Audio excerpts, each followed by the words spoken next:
Imagine waking up in the year 1350 with a simple, honest ambition. You are a talented baker who has discovered a secret technique to produce lighter, softer, and cheaper bread than anyone else in Europe.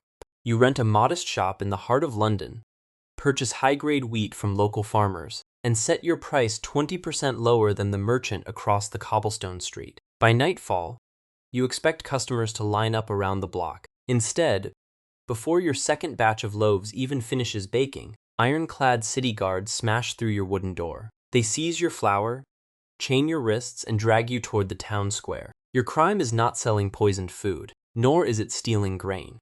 Your crime is efficiency. In the High Middle Ages, attempting to lower your prices, work extra hours, or innovate a superior manufacturing process was not considered smart business. It was a severe criminal offense punishable by public humiliation, ruinous fines, or exile. Yet, behind this absolute prohibition on free market competition sat a shadow syndicate of elite trademasters who quietly engineered the most powerful economic monopolies in human history. They were known as craft guilds, and for nearly 5 centuries, they pulled every financial string across Western Europe.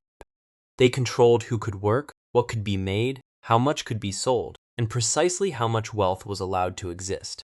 To understand how a group of medieval weavers, blacksmiths, and stonemasons transformed simple trade associations into multi-billion-dollar cartels, you first have to look past the holy icons and cobblestone romance. You have to look at the invisible financial cage that governed every single human transaction from the fall of Rome to the dawn of the steam engine. The surface narrative taught in history books presents medieval guilds as benevolent brotherhoods, early unions designed to protect vulnerable artisans, care for widows, and ensure uniform product quality for unsuspecting buyers. That public image was a carefully curated facade.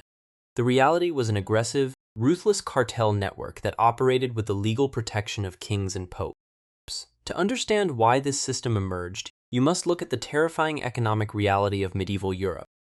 Agriculture was hyper-fragile, regional warfare was constant, and money supply was bound directly to silver mining outputs. In a world with zero economic growth, wealth was viewed as a strictly finite pie. If your bakery made 10 extra silver coins today, the council believed those 10 coins were stolen directly from the mouths of rival bakers.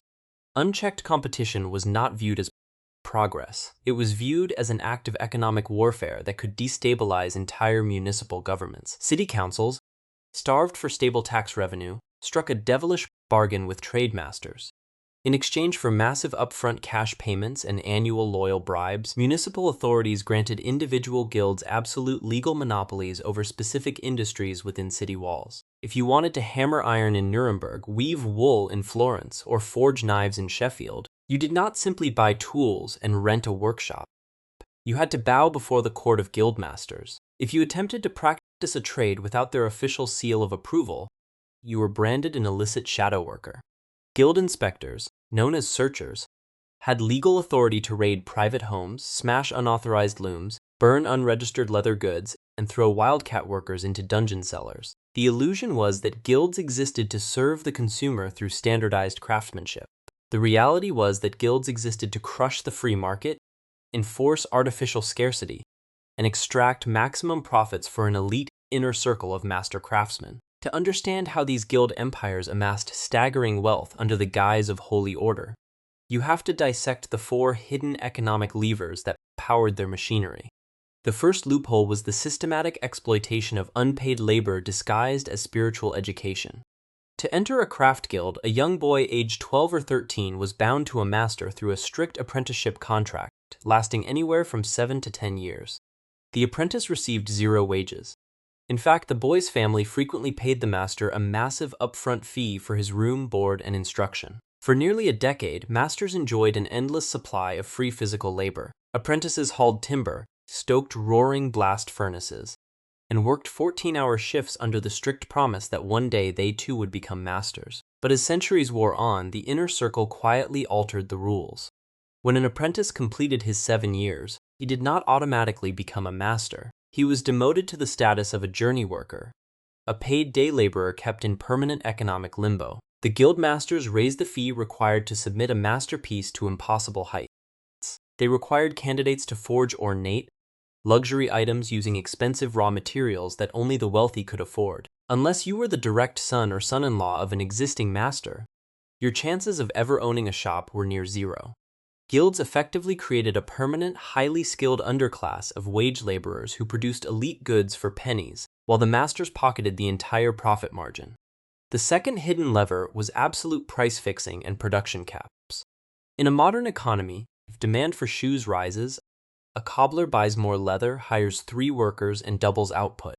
In a medieval guild city, doing so would get you thrown into prison. Guild statutes set rigid limits on every single variable of production. A master shoemaker was legally restricted to employing a maximum of 2 journey workers. He could only own a fixed number of tools, buy raw leather from guild-approved merchants at mandatory minimum prices, and work exclusively between sunrise and church bells at dusk. Working by candlelight at night was strictly illegal, ostensibly because fire risks were high, but realistically because working late allowed an ambitious craftsman to outproduce his neighbors. By capping output across the entire city, guilds created artificial scarcity. Because supply was locked far below natural demand, masters could set fixed, elevated prices that guaranteed immense profit margins regardless of individual efficiency. The third lever was the absolute control over long-distance trade corridors and raw materials. Guilds did not merely control local production. They banded together to form international trade leagues, most notably the Hanseatic League in Northern Europe.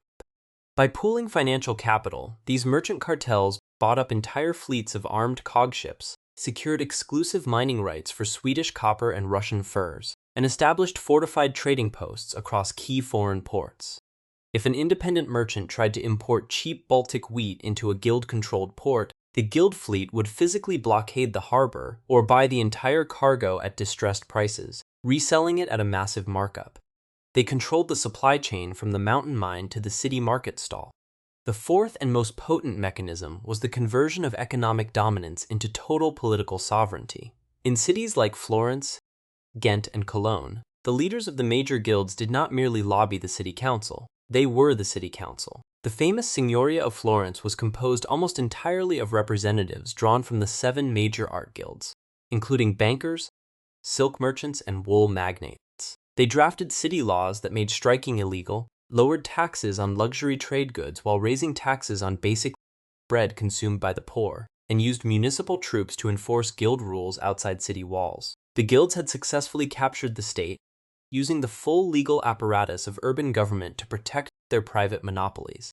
For centuries, this engine of controlled output and guaranteed profits minted unimaginable wealth for the master elite. Great guild halls, lined with golden trim, stained glass windows, and marble archways, rose in every major European plaza. But a system built entirely on crushed competition and artificial limits carries the seeds of its own destruction. All it takes is a sudden, unpredictable shock to expose the extreme fragility of a controlled economy. That shock arrived with terrifying force in the mid-14th century. When the Black Death swept across Europe, it erased nearly half the urban working population in less than 5 years. Almost overnight, the delicate balance of the guild economy collapsed. With millions dead, labor became extraordinarily scarce. Surviving journey workers and field hands realized their labor was now worth 5 times its pre-plague value. They demanded higher wages, shorter hours, and the immediate abolition of restrictive apprenticeship caps. Guild masters panicked. Instead of allowing wages to adjust naturally to market reality, the guild-controlled governments issued desperate statutory decrees fixing wages at pre-plague levels and making it a crime for any worker to refuse employment at those poverty rates. The tension reached a boiling point in 1378 in the city of Florence. The Ciompi, the unrepresented, disenfranchised day laborers of the massive wool industry, rose up in armed rebellion. They stormed the government palace, demanded the right to form their own recognized guilds, and briefly seized control of the city-state. Although the elite merchant masters eventually crushed the rebellion through economic blockades and swift military force, the illusion of guild harmony was shattered forever. A far more lethal threat was brewing outside the city walls. Disgruntled entrepreneurs and ambitious merchants realized they could bypass urban guild monopolies entirely by taking raw wool and iron into rural villages. In country cottages, farm families had plenty of idle time during winter months. Merchants provided these peasant households with raw materials, rented them basic spinning wheels or looms, and paid them per finished piece outside the jurisdiction of city inspectors.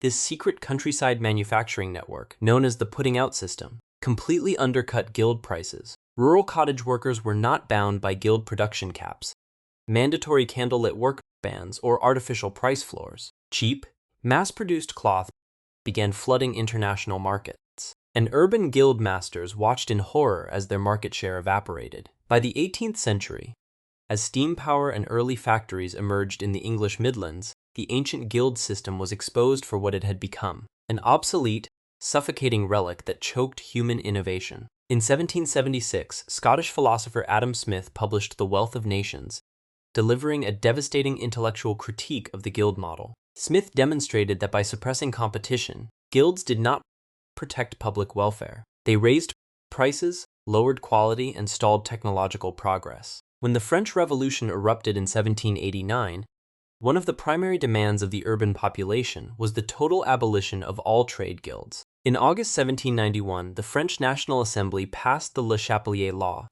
declaring all trade associations and guild monopolies illegal, restoring the fundamental right of every citizen to work and trade freely. Within decades, industrializing nations across Europe dismantled the ancient guild charters, tearing down the legal walls that had protected trade cartels for half a millennium. The guilds disappeared, but the fundamental instinct that created them never truly died. The ancient guild strategy of erecting legal barriers to entry, artificially capping supply, and capturing regulatory bodies to protect insider profits remains a primary blueprint for modern economic cartels. When professional associations enforce excessive licensing requirements that make it nearly impossible for new competitors to enter an industry, or when massive tech platforms use regulatory capture to lock in their dominance, they are simply running the medieval guild playbook with digital tools. The medieval craftmasters understood a profound truth about human nature that modern markets still wrestle with today. Left unchecked, men will rarely gather together for trade without the conversation ending in a conspiracy against the public interest. You were never just buying a loaf of bread or a pair of leather boots from a medieval artisan. You were paying a forced tax to an invisible empire of masters who proved that the easiest way to make billions is not to win a free market, but to make the free market illegal.